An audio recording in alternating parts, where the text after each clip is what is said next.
இன்னைக்கு நம்ம பார்க்க போகிறது சுவையான மீன் குழம்பு. மறக்காமல் ஃபுட்டி வித் பினு சேனலை சப்ஸ்கிரைப் பண்ணிவிட்டு. அஸ்ஸலாமு அலைக்கும். சால மீன் புளி மிளகும் வைக்கிறதுக்கு எடுத்திருக்கோம். அது என்னென்ன பொருள்னு பார்க்கலாம். 1/2 கிலோ சால மீன் எடுத்திருக்கேன். நல்லா க்ளீன் பண்ணி வச்சுருக்கேன். உப்பு போட்டு நல்லா க்ளீன் பண்ணி வச்சுருக்கேன். ஒரு மீடியம் சைஸ் வெங்காயம் எடுத்திருக்கேன். தக்காளி எடுத்திருக்கேன். ஒரு மீடியம் சைஸ் கறி லீஃப் எடுத்திருக்கேன். புளி கரைச்சி வச்சுருக்கேன். அதனுடைய செய்முறை நம்ம பார்க்கலாம். வீடியோக்குள்ளே போகலாம் வாங்க.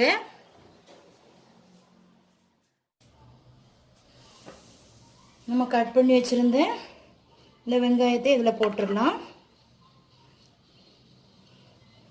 தக்காளியும் போட்டுடலாம். பாதி போட்டுடலாம்.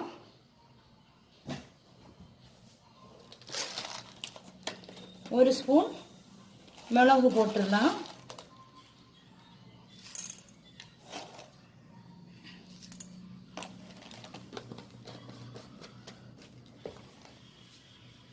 வத்தல் பொடி 2 ஸ்பூன் போடலாம்.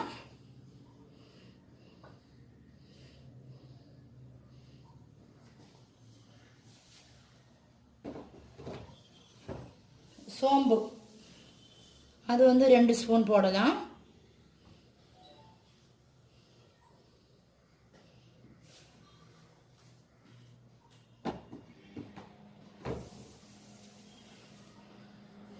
மல்லித்தூள் அது 2 ஸ்பூன் போடலாம்.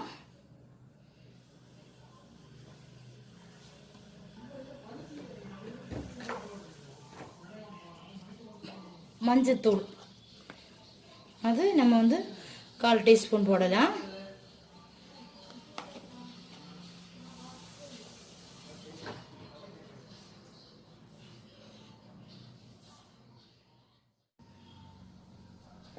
இந்த மசாலாயை நம்ம கொஞ்சம் தண்ணி ஊற்றி நல்லா அரைச்சி எடுத்துக்கலாம். மூடி போட்டு நம்ம மசாலா நல்லா அரைச்சி எடுத்தாச்சு.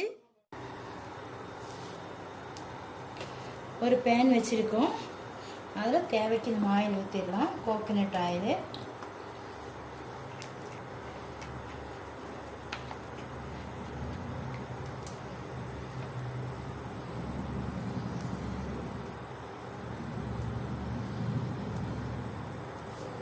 ஆயில் ஹீட் ஆகிடுச்சு.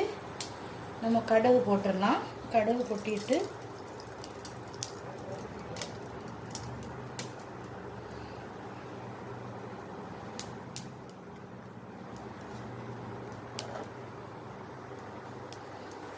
கறிவேப்பிலை போட்டுடலாம்.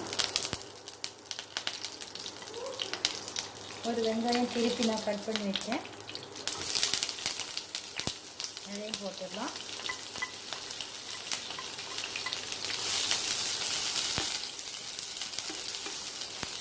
ஒரு தக்காளி தான் கட் பண்ணேன். அதில் 2-3 பீஸ் எடுத்து நம்ம மசாலா அரைக்கிறதுக்கு போட்டோம். 2 பீஸ் வச்சுருக்கேன். இதில் நம்ம போட்டுடலாம்.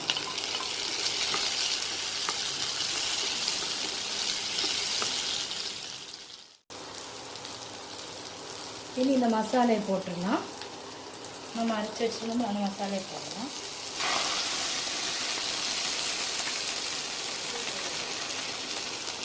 மசாலா போட்டு ஒரு கிளறினா இந்த பச்சை வாசனை போடணும். அப்போ நம்ம இந்த குழம்பு 2-3 நாள் இருந்தாலும் ஒன்றும் செய்யாது. ரொம்ப டேஸ்ட்டாக இருக்கும். இந்த மாதிரி குழம்பெல்லாம் வச்சு சாப்பிடும்போது நல்லா இருக்கும்.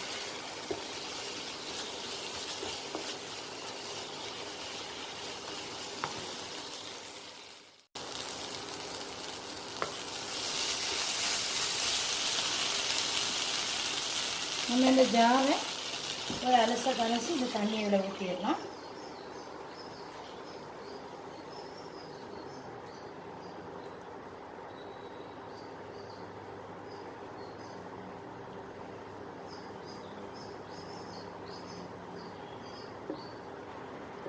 ரொம்ப தண்ணியாட்டும் வைக்கக்கூடாது, ரொம்ப கெட்டியாக வைக்கக்கூடாது.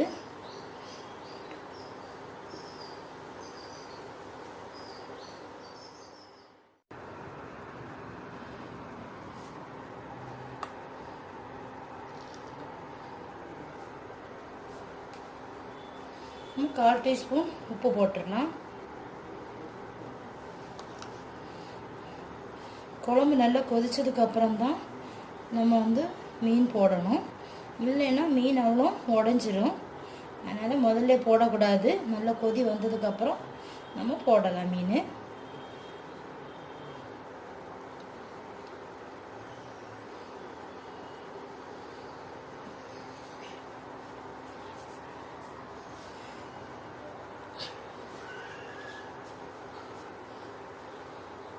நம்ம வந்து புளி கரைச்சி வச்சுருக்கோம். அந்த புளி இதில் நம்ம ஊற்றிடலாம்.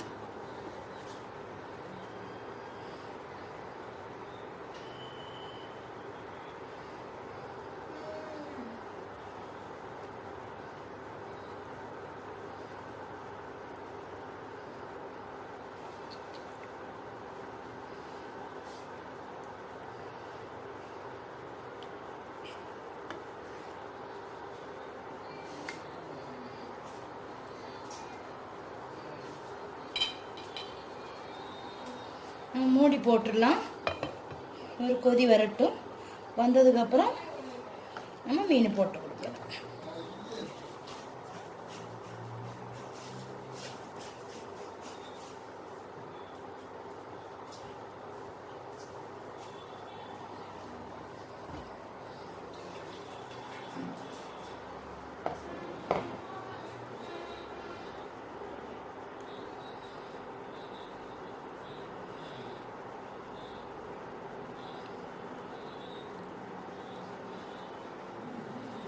ஒரு கொதி வந்துருச்சு. நம்ம மூடியை ஓப்பன் பண்ணிடலாம். போட்டுட்டு நம்ம அந்த சாளை மீனை போட்டு கொடுத்துடலாம்.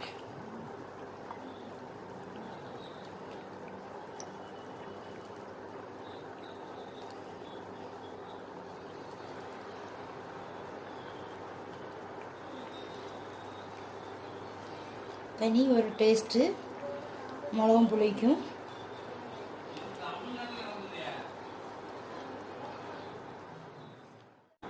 ஒரு 1/4 மணிக்கூர் நல்லா வேகட்டும்.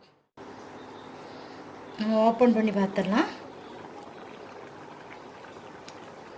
லைட்டாக இந்த குழம்பு எனக்கு ரொம்ப பிடிக்குங்க. உங்களுக்கும் பிடிக்கும்னு நினைக்கிறேன். எனக்கு ரொம்ப பிடிக்கும்னா ரொம்ப பிடிக்கும். இந்த குழம்பு சாப்பிட்றதுக்கு அவ்வளோ டேஸ்ட்டாக இருக்கும். நம்ம கோகனட் எல்லாம் சேர்க்கவே இல்லை. அதனால் நமக்கு வந்து தைரியமாக சாப்பிடலாம் இந்த குழம்பு. கோகனட்டு நம்ம ஹெல்த்துக்கு அவ்வளோ நல்லது இல்லைங்க. எப்போவாச்சும் ஒரு தடவை கோகனட்டு குழம்பு சாப்பிடலாம். நீங்கள் வந்து காரம் வந்து ஜாஸ்தியாக உங்களுக்கு இருக்கிறதா இருந்தால் நீங்கள் இதில் வந்து அரை முறை தேங்காய் பால் எடுத்து இதில் ஊற்றிக்கலாம். அதுவும் சாப்பிட நல்லா இருக்கும். இது இப்படி வச்சு சாப்பிட்டா அதை விடையும் டேஸ்ட்டாக இருக்கும்.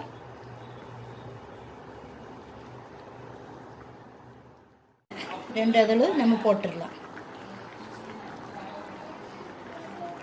இனி நம்ம மூடி போட்டு நல்லா வத்த வச்சு நம்ம எடுத்துடலாம்.